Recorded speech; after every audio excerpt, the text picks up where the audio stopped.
Pumumukha namin po sinabi sa wala nang pagkabuhin pa po wala pang water hindi namin pinapabuhin ang pangalawa sa kita. Sumayin po pangataglay pagkilig sa bakit po yung mga pagkakala sa alam ng pangalawa sa mga pinakapag natin. Tutuloy ng mga laksan sa mga kanina. Maraming salamat sa mga patunan sa mga nakabit sa pagkakala sa mga hindi ko natin yung pangalawa sa pagkakala sa pagkakala sa gabi ito sa pagkakala sa pagkakala patawarin po kami sa mga bukod sa kaunang panayang aming labot sa mga kapumag namin sa bawat pinitang nalabas sa araw-araw kami. Ibatin po ng pamilya ng salitaan lahat ng natin. Ang panahin po kami lahat kasi po natin po ang mawalan ng pangalaman na.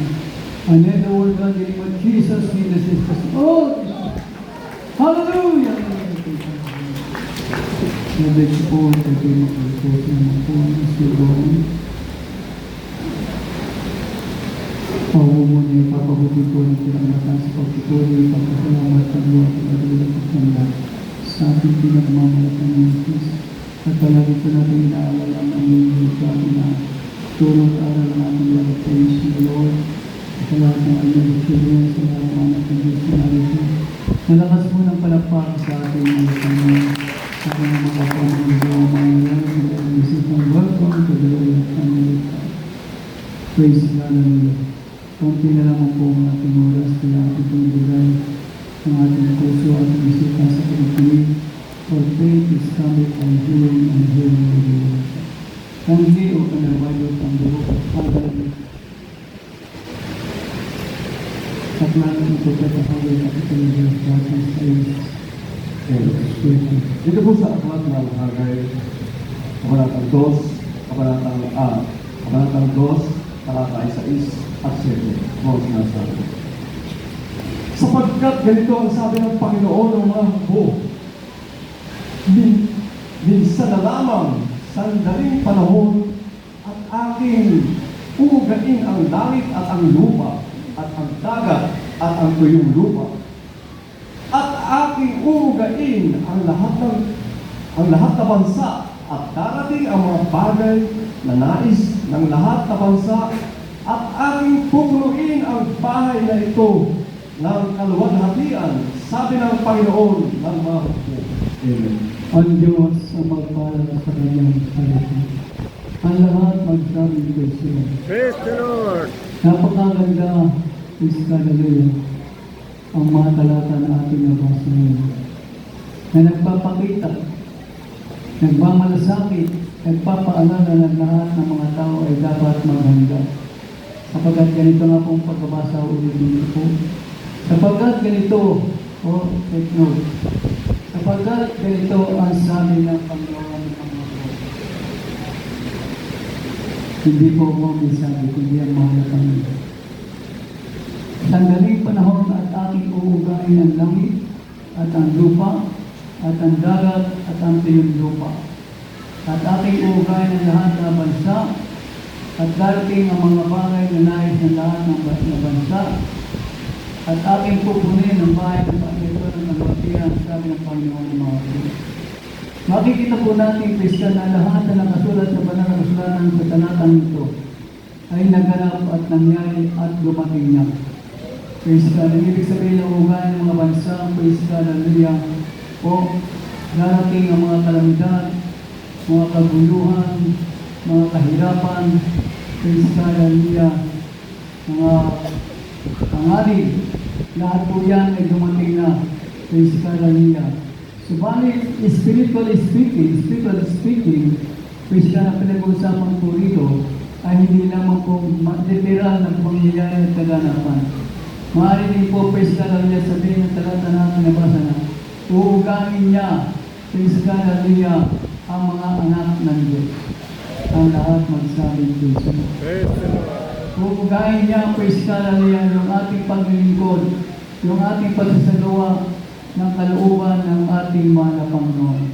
Ang ibig sabihin ng inuuga, praise God, hallelujah, ginagalaw ng malakas para maramdaman, praise God, hallelujah, kung ano na ang nangyayari. Ganun din po, praise God, hallelujah, sa ating paglilingkod, sa ating mahal na Panginoon.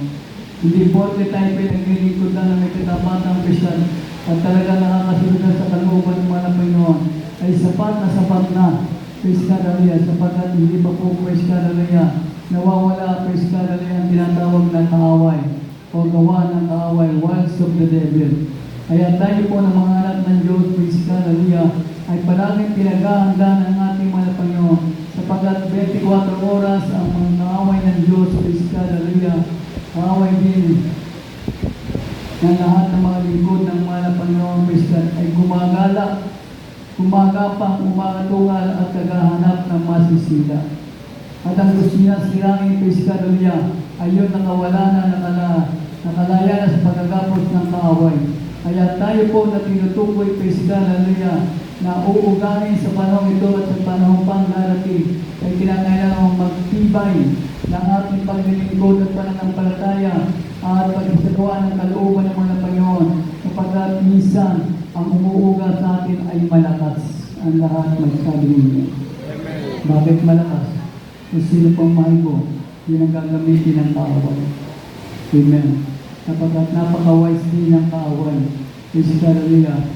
Subalit ang mga anak ng Diyos, praise God, hallelujah, hindi po patatalo ng kaaway kung ating laging ginaganap at sinusunod ang looban ng ating mahal na Panginoon. Ikalawang Pedro, Kapitulo 3, talata 10.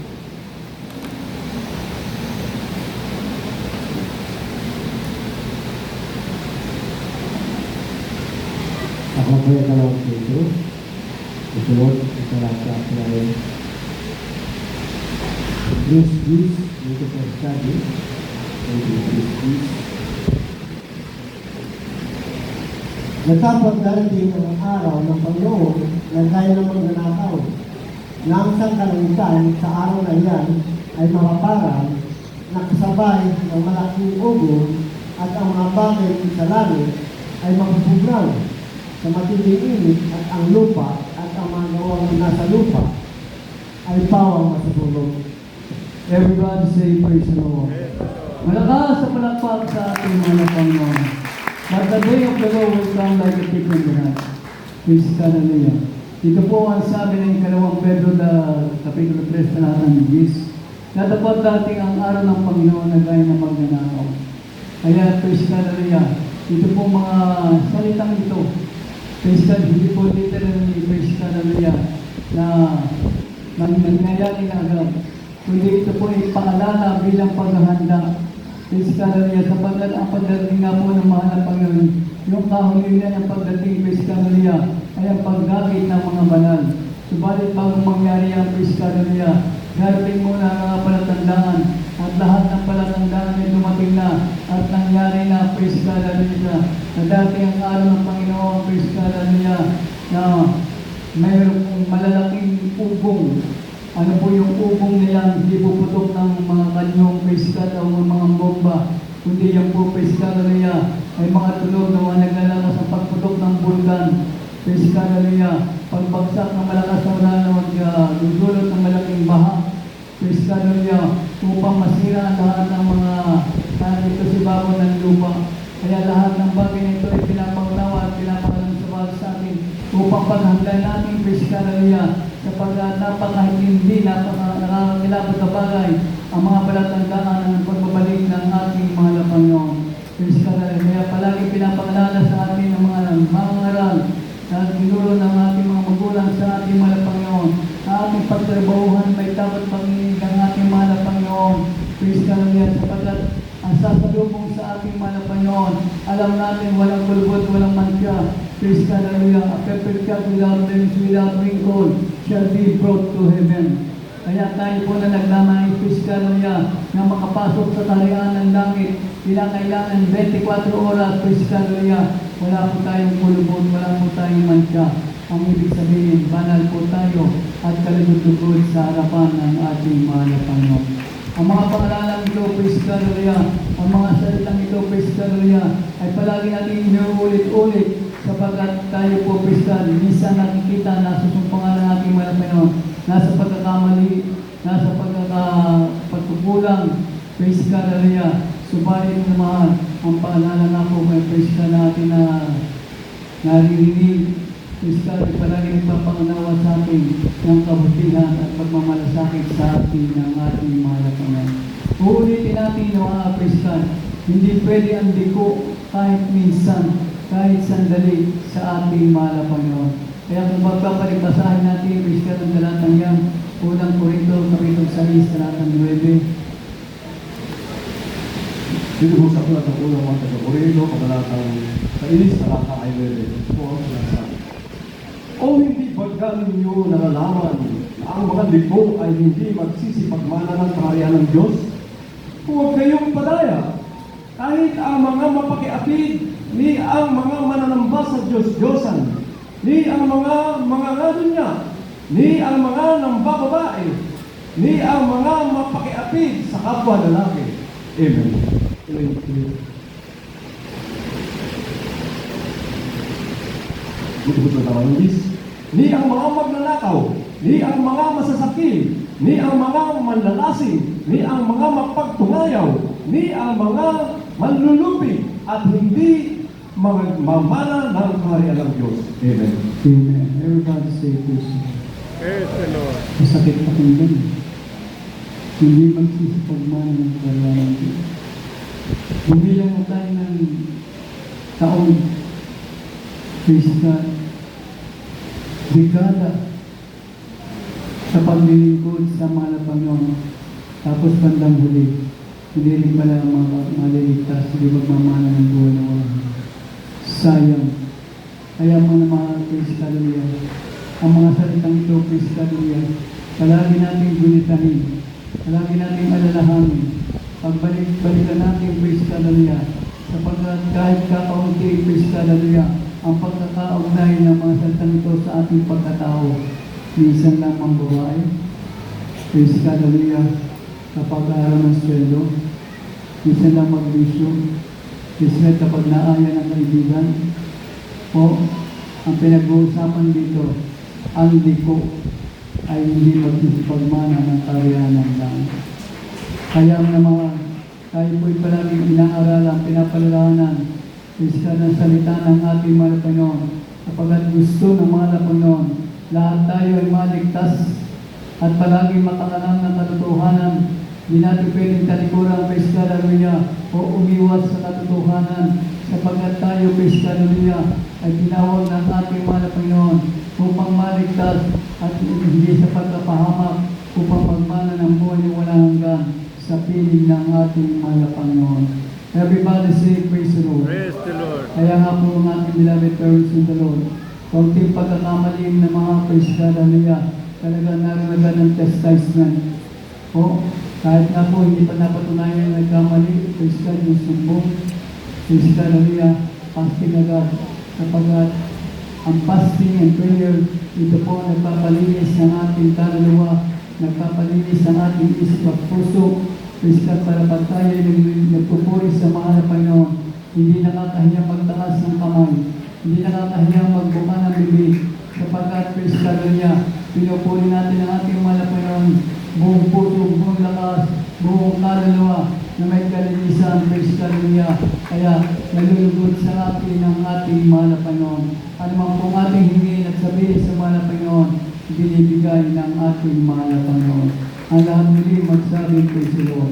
Praise the Praise Lord. God, kaya hindi ko nga po malimutan, praise God, akala ko hindi ako makakatayo sa inyong harapan sa oras nito. Sapagkat kagabi ng mga praise God, nag-LDM ako up and down. O, praise God, dahil kumain ako ng malamig na papaya. Ibigyan na parami yung kain ko, siguro na sobrahan. Praise God, talagang sobrang pag-LDM ko. Praise God, akala ko talagang madi-dehydrate na. Subalit talagang mabuti ang ating mahal na Panginoon. Amen. Kailanman na, praise God, hindi ko nagkakalimot, hindi ko natandaan ang pinabayaan tayo ng mahal na Panginoon. Kahit tayo pinagkukulang sa ating mahal na Panginoon, nariyang palagi ang pagpupuno, pagpapatawad ng ating mahal na Panginoon, sapagkat tayo ay palagi nagsusumikap, makasunod sa kalooban ng ating mahal na Panginoon.